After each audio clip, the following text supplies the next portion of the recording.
बिस्मिल्लाहिर्रहमानिर्रहीम अस्सलाम वालेकुम व्यूअर्स की हाल चाल है थोड़ा। उम्मीद करती हाँ तुम बिल्कुल ठीक हो। सो असी आए हैं सुबह सुबह अपने डेरे से। अज असी अगले टाइम नालों बहुत जल्दी आ गए हैं इस वास्ते कि मौसम बारिश वाला है तो बारिश पट्ठे जेडे ना बड़े मुश्किल वड़ींदे ते ए वेखो हुण पट्ठियां दा काम असा कंप्लीट कर लिया। बड़ियां प्यारियां हवावां चलदियां पईयां ते बड़ा प्यारा मौसम बने हुए है। ते हबील अहमद भी बहुत ज़्यादा लंबा प्यार मेरा दिल नहीं करता पिया व्लॉग बनाउण वास्ते पर मैं बनाया तुहाडी खुशी वास्ते। तुसीं मैनूं ना सबसक्राइब करदे हो ना लाइक करदे हो ना ही अच्छे कमेंट्स करदे हो। ते कमेंट्स च जरूर दसना कि इस तरह का मौसम किहड़े किहड़े शहर ते किहड़े किहड़े पिंड च होया। ते साढ़े अज गुलाबां दे उत्ते एक बड़ा प्यारा गुलाब लग्गा। मैं तुहानूं अगले अपने ब्लॉग च दिखाई जरूर लाजमी दिखाई। ते बाजी हुण 1 मिनट कैमरा और लैके आओ इन्हां नूं गुलाब दिखाउण वास्ते। हाँ जी ए वेखो साडा पहला फूल पहला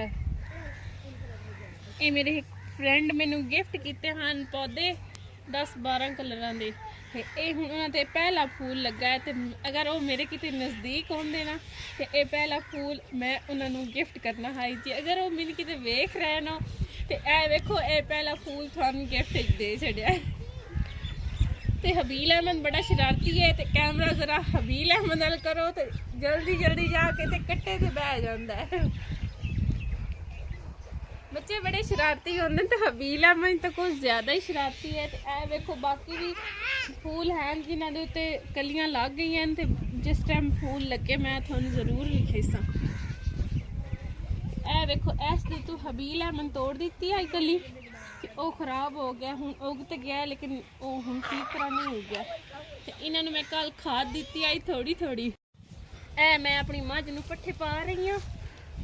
अगे उन्हें पाया खादे कोई नहीं तो हूँ मैं उन्हें पाए दूसरी जगह पर बन्या क्योंकि मौसम खराब आई बारिश वाला तो मैं आख्या इत्थे हो सकता खा लै।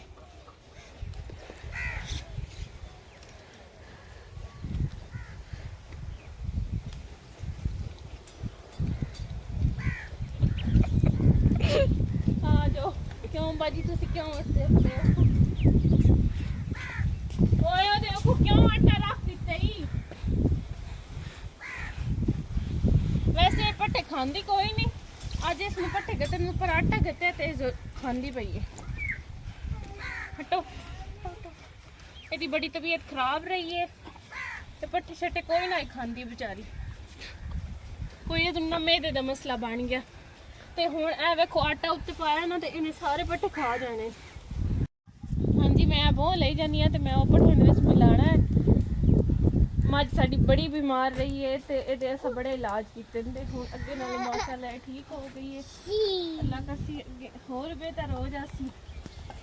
ए वेखो आटे की इतनी शौकीन है ना एक बार असी ये को आटे का अद्धा बोरा रखा तो सानू याद कोई ना रहा तो असी सुबह उठे तो ये सारा आटा खा गई हुई है। असा वो बोरा कोई ना वेख्या तो इनू चंगा पानी पिवा छड़िया तो पानी नाल इसकी ज़्यादा तबीयत खराब हो गई है। फिर असा इन 2 लीटर वाली 2.5 लीटर वाली 2 7 अप दी बोतल पिवाइया पक्की भी खवाई तो फिर ठीक हो। वो चल मेरे पैर आ गए मज जितनी छोड़ दे ना मेरा बेटा ना मार बेचारी अगे बीमार है। हटो हबील बड़ा शरारती चल मेरा बेटा कट्टे के ऊपर।